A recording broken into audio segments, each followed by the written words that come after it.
This is the Darren Paltrocast with Darren Paltrowitz. Paltrocast. I've been interviewing musicians, comedians, and all sorts of entertainers for almost 20 years.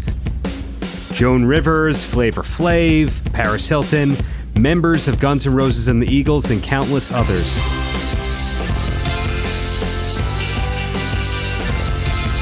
This show is about artists and why they do what they do. Paltrocast.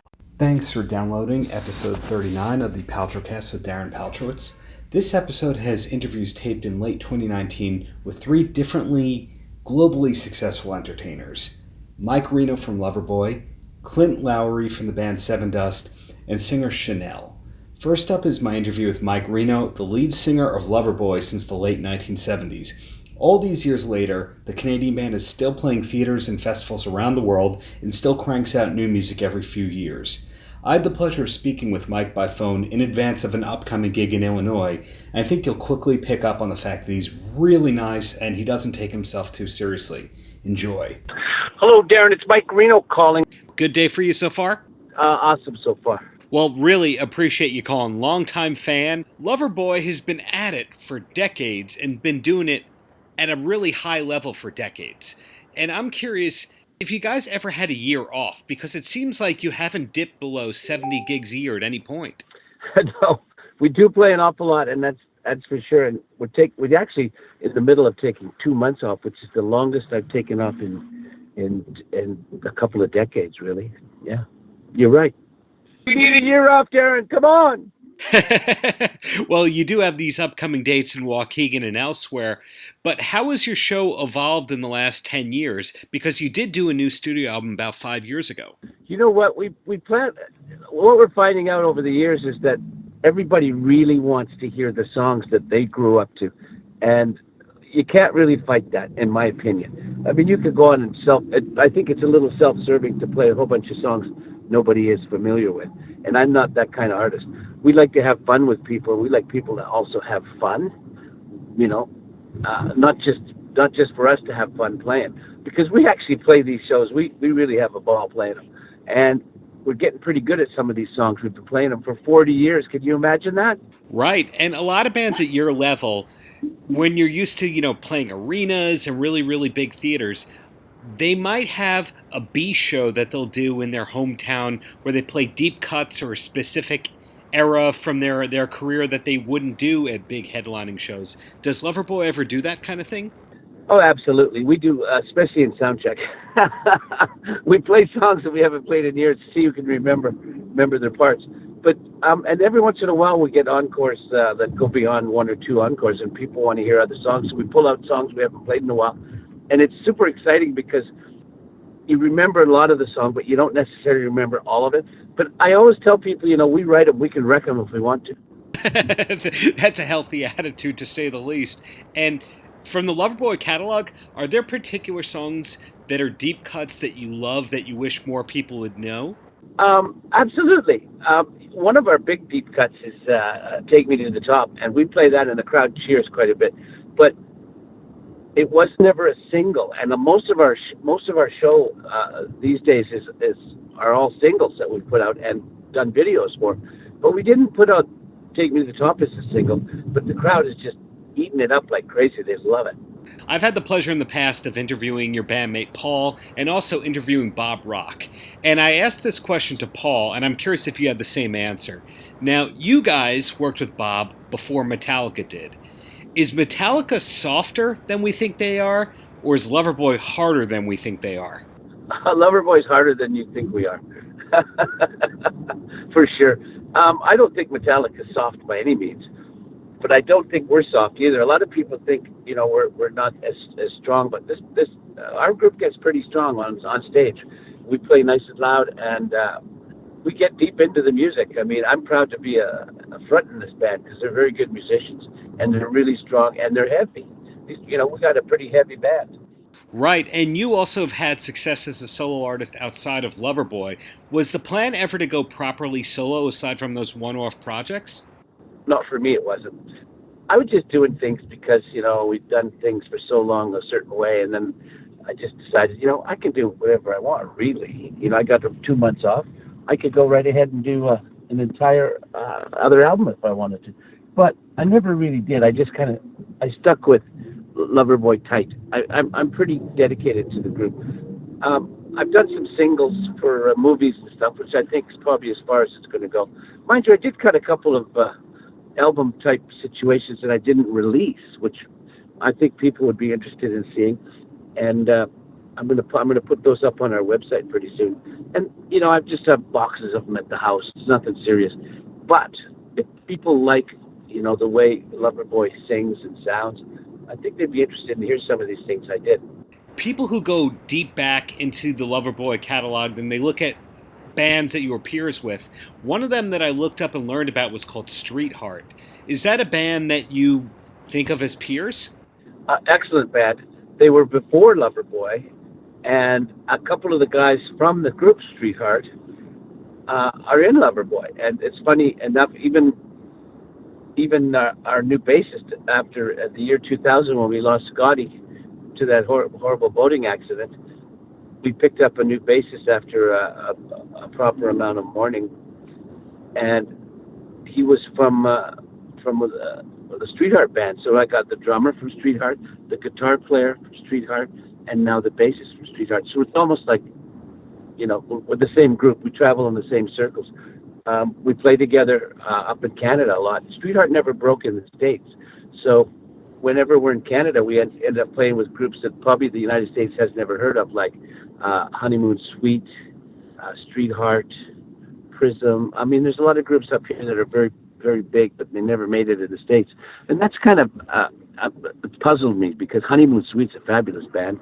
Harlequin's a fabulous band.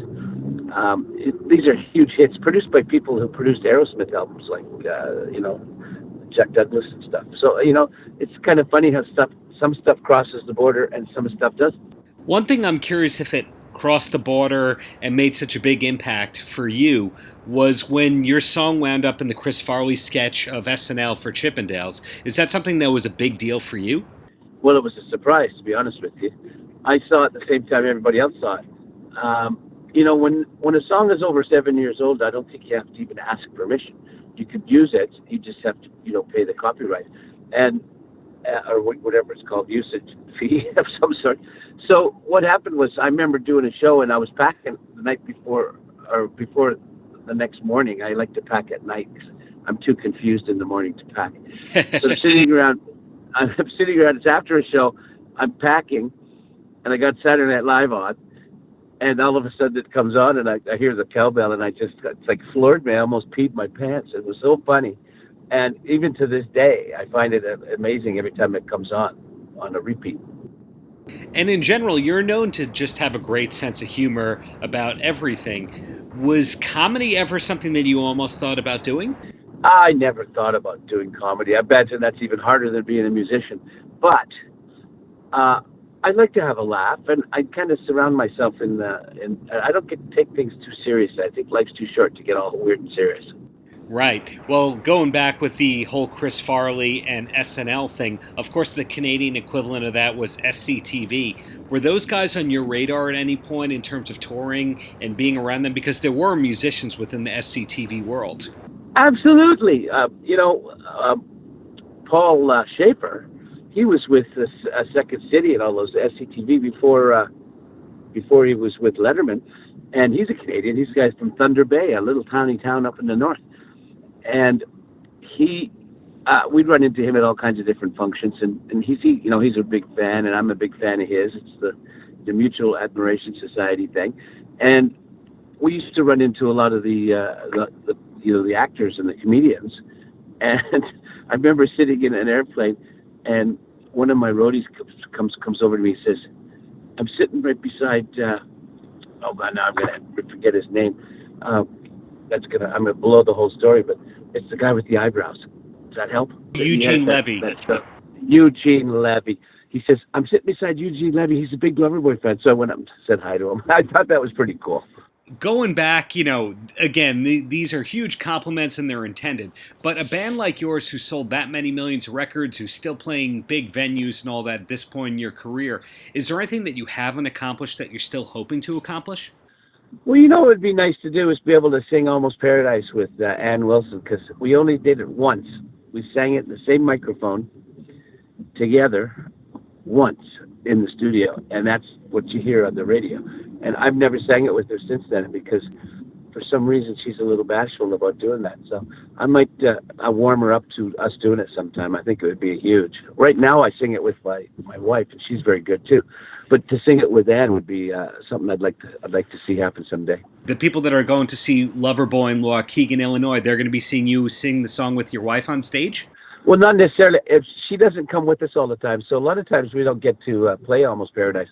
But when she comes, like she comes to a lot of shows, but she's not coming to that one, I don't think. I think not. Anyways, so I don't think I'll be able to sing it then either. Got it. But there's always next time. Well, there's always next time. And so the fact that you mentioned having 2 months off, or 2 months to yourself rather, which you haven't had in a long time, what is life like outside of music? Well, it's kind of boring compared to music, to be honest with you. I've lately been helping my old mom. She's been in the hospital, and I've been visiting her every day, and I just took her home the other day. It's just things you do later in life. You help your parents out. My dad's passed away, but my mom's still she's just in her 90s now, and it's kind of fun to help, but after a while it's like, oh my God, but you can't you're happy to have parents, still I am anyways, and then it's just stuff around the house, which luckily I read a lot, so I can get drifted off into a nice book, which I read about 2 a week, and that makes me happy. I like touring. I like playing concerts, to be honest with you. I heard that you were also a collector of sports cars. Is that true? Well, this is true. I have a little collection of sports cars that have become kind of collector's pieces over the years. I primarily have Porsche, and I've been a fan of Porsche for many years. And I remember when I first got a tiny bit of money, I bought a Porsche, and I still have that today. And that's really turned into a collector's item. So I've had it for over 42 years. And it's been one of those love relations. It's like a member of the family at this point. And then I have a few modern ones, and so it's just nice. It's nice for me to have a little bit of a hobby, and that's kind of my hobby. So it sounds to me like the things that you do for fun are also work or work related in a way. Do I have that right? Well, yeah, absolutely. I like to work on the cars. I like to hang out with people that like to work on cars. I'm just getting ready to sign up with a group of friends of mine called 604 Legit, and it used to be a YouTube thing, but now we're making it into a whole channel, and it's about fixing cars and dragging cars and motorcycles and stuff. I'm kind of a bit of a car nut. Gonna have to look for that one on YouTube in the near future. Cool. So, in closing, Mike, any last words for the kids? Well, kids, come and be young and relive your youth and have some fun. Leave the kids at home with the babysitters and come out and have some rockin' fun with Loverboy. And Merry Christmas. Next up is my phone interview with Clint Lowry, one of the founding members of the band Sevendust. Outside of Sevendust, Clint is kept active with other bands like Dark New Day, Call Me No One, and Hello Demons, Meet Skeletons. He also has written and played guitar for the likes of Korn, Seether, Godsmack, and other great artists. 2020 brings the first ever solo album from Clint Lowry, and it's titled God Bless the Renegades. Clint and I spoke about that new album and plenty more within our chat. Clint, how's it going there today? I'm great. How are you doing? I'm doing great. Really appreciate your time here. Long-time fan, long-time listener and all that. So it's exciting to be seeing a solo album coming from you in about a month and a half, 2 months. How long had that been in the works for? This has been in the works for a long time. Ever since I did the Call Me No One thing with Morgan, I wanted to do a release, and either be it that or something, and I at first thought about maybe giving it another name, another banner, but I didn't want to confuse the marketplace with just another project for people to kind of remember. So I decided to use my own name and step out on my own away. Even though the thing with Morgan was great, and it was very much a solo kind of vibe. I really wanted to do this on my own. And it's just, it's been one of those things the last 5 or 6 years that's been in the works. And then I finally found a window of opportunity to release it between Sevendust stuff. Right. Now, you made up an interesting point there. You did have Dark New Day, Call Me No One, but you made the decision, this is my solo album. So does this mean that you totally led the ship on this one, that there wasn't really anyone else calling the shots? Yeah, I mean, outside of the collaboration, on a couple of songs I did a co-write with Drew Falk and Eric Ron, 2 different guys out in L.A., on 2 songs, but then everything else, were my songs. And then, there's also the Elvis who produced it, his filter, and then Wolfgang Van Halen, who played drums. He added the flavor to it. I mean, but ultimately the songs and the outline of those songs were just me. And everyone that helped the process realized it, and that was part of the reason. I didn't want to have the committee. I didn't want to have to bounce everything back, even though Sevendust is a very smooth operation. I just wanted to do it on my own. I didn't want to have to, the democracy or band dynamic. I knew what I wanted to do, and I wanted to do it. And I had my supporting cast was incredible. Are there plans to tour in support of the record, or really does Sevendust take up all the time on that end? No, I'm going to go out with Alter Bridge starting February 1st, and I'm going to do a month with them. And then I'm going to do some more dates after that. But Sevendust will probably start back up in summer 2020, and so I'll do as much as I can in between that. But yeah, I mean, this is definitely a real thing, and I'm going to be doing dates. I got a festival, Epic Center in North Carolina. I'm doing that festival, and a few others that are going to be announced. So I'm going to do as much touring as I can, trying to keep the balance of family and keep my sanity before Sevendust starts again. Right. When you're doing that kind of a live show, is it a career-spanning set list, or is really all the emphasis on God Bless the Renegades?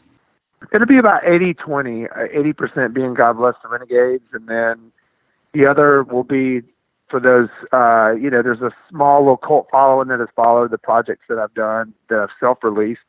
So I'll do a couple of the Call Me No One songs here and there. Maybe I'll do one of the Xmas or like Sevendust songs where I'm featured as a singer on those, or I'll do like some of the Hello Demons Meet Skeletons stuff just to kind of pepper in a little bit of those. Especially if I do a headline set, I'll put a lot of that stuff in there because I just want to cover all those things for the people that have supported all those other projects. When I look at your career overall, it really makes me happy to see where it is, because you guys went through lots of labels, lots of major label stuff, all the typical stuff of getting on soundtracks and all that. And ultimately, you proved that you guys were right. You were being yourselves. You put out a new album. You were able to work it at radio yourself. In other words, you don't need the major label machine. I'm curious of the moment that you kind of realized that you didn't need major labels and you were a self-sustainable kind of band and a bunch of guys who were going to make livings the rest of your life as musicians. Well, I mean, there were a few records we did where it was technically our label. We always used outside resources. We always used radio teams. We always used the basic infrastructure of labels through a distro company. So, and we're currently with Rise Records, and they're a major label, and they are it's more of a partnership than anything. But I mean, there's a lot of stuff that the main thing is with any band, the main thing is touring and merchandise. That's how we make our living. We release music, and the presentation of that music is better handled through labels and marketing teams and management that just kind of helps orchestrate all that and do it all. But I mean, our life's blood, I mean, at the end of the day, what we are is a touring and merch business, and we make music to support that. But the main way that we feed our families is getting on that stage, and that is ultimately what's always kept us alive. And the labels and everything on the outside, those are huge and they're very important, but that's not, I think they help brand it, and they help with a good management team we have and a good label. It's just they help put us in a better position. They help make us look a certain way and look better, and the perception is higher and the awareness is greater of what the releases are. But at the end of the day, It's about putting asses in seats in those venues and playing to them and giving them a good show. But was there a specific moment or era where you kind of realized that all the A&R suggestions and all that really weren't going to matter and that you guys were going to be fine for the rest of your lives as touring musicians? We're always willing to take some input. I mean, there's been a lot of moments where we've kind of said, we know what works and we know what doesn't work. We're not dumb. We realize that we see what happens and what resonates with people and what doesn't. So we've been very, very strong-willed in terms of the way we want to present ourselves. And I think that we realized after about, 10 years of being, robbed and stolen from and taken advantage of and bad contracts and all that, we realized that about, especially when I came back to the band, back in, before we did Cold Day Memory, it was just one of those things where we realized then it was more of we need to take control of this. This is something the only people that are really going to look after ourselves is ourselves. So we started looking at the terminology, the language on the contracts. We started looking at what was really pulling in the money for our band, what was feeding my kid, how much we were paying these people that weren't even around we're paying these people to, watch our career, and all they're doing is just sitting and collecting paychecks while we're out doing the real work. Now we finally got away from all that, and we don't do this alone. We have a great team. We have a management company we like. We have a label that we like, but they're necessary for us to present it the way we need to. And focusing on you for a second, given besides Orkin Sevendust, besides this solo record, and besides, the bands we just mentioned and you being on the road, it seems like you're creating all the time, like you're writing more days than not. Is that the case? Yeah. I mean, I write a lot. It's not, no one really says anything. Someone that does a 9-to-5 job and they go every day and they work and they do that. That's what they do. And they do it a year round for 20, 25 plus years. That's just what they do. For some reason, there's some sort of a stigma that oh man, how do you? I mean, for me, constantly creating, you write a lot of crap. You write a lot of things that are okay. You write a lot of things that are, different. So the more you do it, the better chances you have of striking that lightning in the bottle kind of thing. And to me, it's not uncommon just to write all the time. I mean, if I go a week without writing something, it makes me feel weird.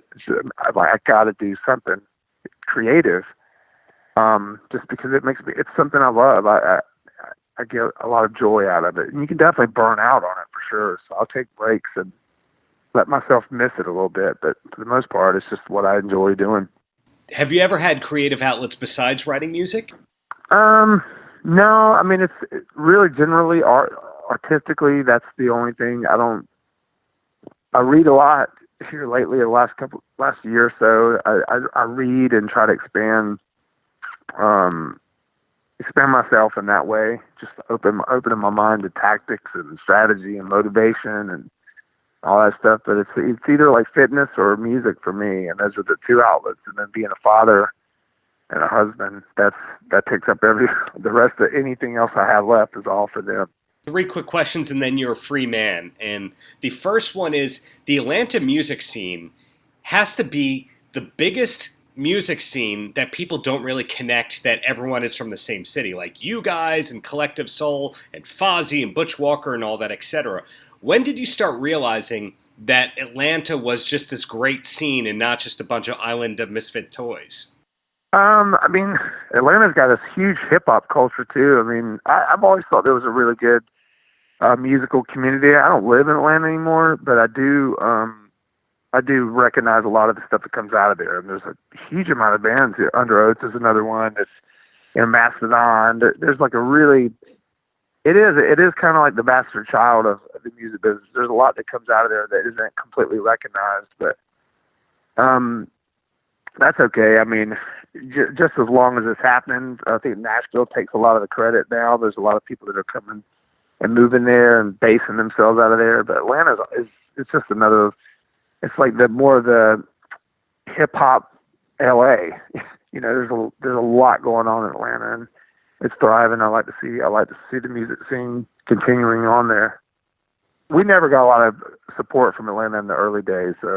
Eventually it came around, but we were kind of bitter toward Atlanta for a little bit. What's the last concert that you went to for fun? Last concert I went to for fun was probably Def Leppard and Journey, and it was awesome. They were like incredible. Good pick there. So in closing, Clint, any last words for the kids? Oh, no.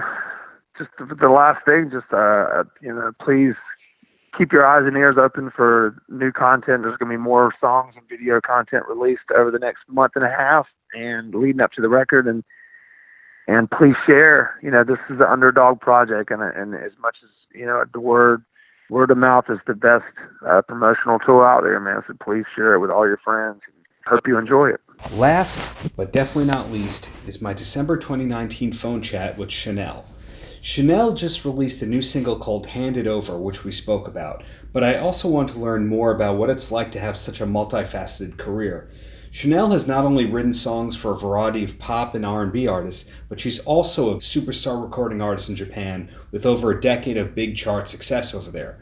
More on all things Chanel can be found online at www.chanelworld.com. Somebody like you is just very intriguing to me, not just because of the talent, but because you mean different things on every continent. Some people say that is a global superstar in Japan. Other people say, well, yes, she's opened big tours in Australia. Other people look at you as a feature artist. But how do you like to be thought of?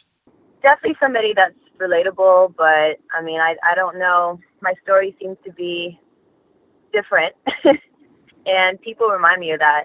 And that's pretty much, it's like you live a life and you kind of just do what it is that you love, and you go through your struggles and stuff, and you just think that it's normal until you hear like people kind of tell your story and you go, yeah, that's kind of different.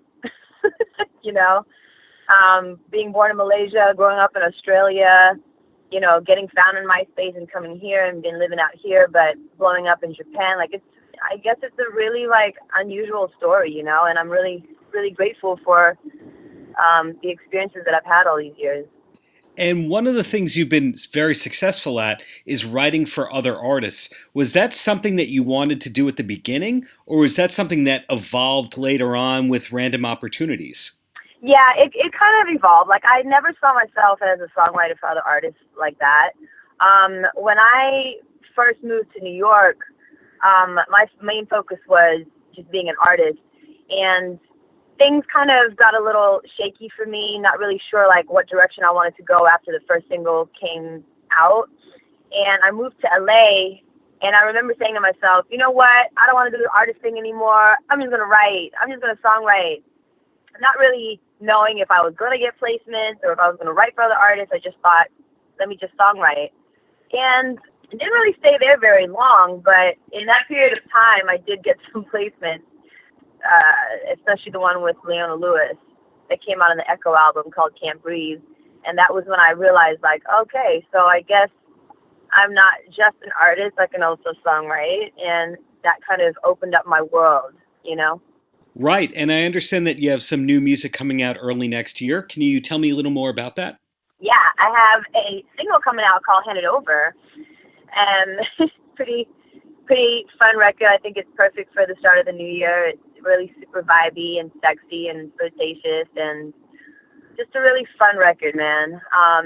It's been a really tough year. I don't know if it's been a tough year for many people, but for me, it has been. So it's kind of nice to have a song to just be able to vibe with and have fun with. Now, is a song like that going to be your single everywhere, or is it more focused on North America? I would like it to be global. I'm going to say global for sure, even though the focus and a lot of the, the push and whatnot is mostly North America, but I would say global. And is it part of a full-length album or an EP? No, as for now, it's just a single. I'm actually working on new music right now that I'm really excited about, that I can't wait to put out. So definitely a little into the new year. After Hand It Over comes out, I definitely will be, giving little hints and little surprises and letting go of some of the secrets of the new music. Right. So You seem like somebody that's creating all the time, given that you have all these different projects going on. Are you somebody that writes every day? You know what, man? I'm going to be real with you. No. And I feel like if you were to talk to a whole bunch of different writers and songwriters, that's not the case. I mean, we kind of go through periods, It's kind of unrealistic to be inspired all the time. But people think like I'm always in the studio because I do have a lot of songs, a lot of like my catalog is pretty large, but that's not because I was in the studio like all the time. But I definitely have my days. I do experience writer's blocks, I'm human. There's going to be like ups and downs in my life that sometimes gets in the way of that. But in a sense, it's good because those are really the times when I go back into the studio, after everything kind of like calms down, if the storm was crazy, especially. Those are really when I write the best songs. But yeah, definitely not every day, man. I'm not a robot. Sure. I do hear a lot of artists, though, who treat songwriting like a 9-to-5 kind of job, and they write knowing that some of it's going to be bad just to get it out of them. So that's where I was going with that one. Yeah. Do you have a mobile recording setup, or do you do a lot of your writing on your phone? I do, actually. So speaking of that, I mean, have I experienced that? For sure. Like, I've actually been in the studio where I'm just like, Jesus, like, I really don't want to be here right now. But it is, there's definitely times where I'm just like, you just got to sometimes just put yourself in that space to kind of grind it out and keep going. And also listen to yourself at times where it's just like, no, you know what, you're going to take a break for a bit. That's good too. It's just all a balance. But I definitely use my phone. I definitely like keep a bunch of melodies in there, sometimes titles and concepts and stuff like that. Yeah, for sure. Do you have a creative outlet besides music? Creative outlet besides music. What do I do? I love cooking. That's creative. Yo, I'm so into food, and I'm realizing how artsy that shit is, and people, like, I don't know, like, if you see that way, but food is art, man. Like, I'll be watching a lot of these chef shows and how they be putting, like, food together and experimenting with tastes and stuff, and I'm kind of sort of, like, kind of gelling with that world a little bit. Not as a profession, but, I appreciate it as an art, Well, plenty of singers have done cookbooks over the years, so never say never on that end. So it's exciting to see that you have a lot of music coming out in the near future, one form or another. Is there a lot of life outside of music, or really does it take up your whole life to do what you do for a career? Music's pretty much my life. I've definitely started to dabble in acting. I never really saw myself as an actor like that, but this year in particular, I've taken a lot of interest in it, and it's opened up a different space. Speaking of creativity, that space definitely opens up a new vibe of inspiration, That makes a lot of sense to me. So looking back at everything, because you are pretty much 15 years, maybe even more into a career here, is there something that you're most proud of at this point? I will say Japan is probably what I'm proudest of. I really wasn't expecting that kind of success, but, with the kind of team that I grew throughout the years out there, and the consistency with how I put out the albums, I think I released about 10 albums, if I'm not mistaken, 10 or 11, something like that. And, just looking back, time really just flew by. But it's just such an amazing accomplishment, such a great feeling. And I'm just looking forward to see, like, what's going to be the next path after that. So I'm definitely proud of that for sure. And it looks like some of your albums come out on major labels and some of them come out on your own label. Do I have that right? Yeah. Because, like, this is the interesting part is that, I'm signed to a major label over in Japan, but everywhere else I'm independent. So the albums or EPs, I should say, that I have released out here is independent, just from my independent label, yeah. And are there any plans to put out other people's music through your own label? Oh, good question there. It definitely crossed my mind. I don't think it'll happen anytime soon, but I don't see why not, I could see that happening. one day. So that in the cookbook one day. So keeping it short but sweet here. Any last words for the kids? Any last words for the kids? Make sure you do what it is that you love to do the most. I swear to God, like that's like a simple statement, but you really want to live the rest of your life doing what it is that you love. Don't underestimate that. And cool. That's it from me. Thanks for listening to the Paltrocast with Darren Paltrowitz on the Pure Grain Audio Network. More information on the Paltrocast can be found online at www.puregrainaudio.com. Until next time, have a great Shabbos.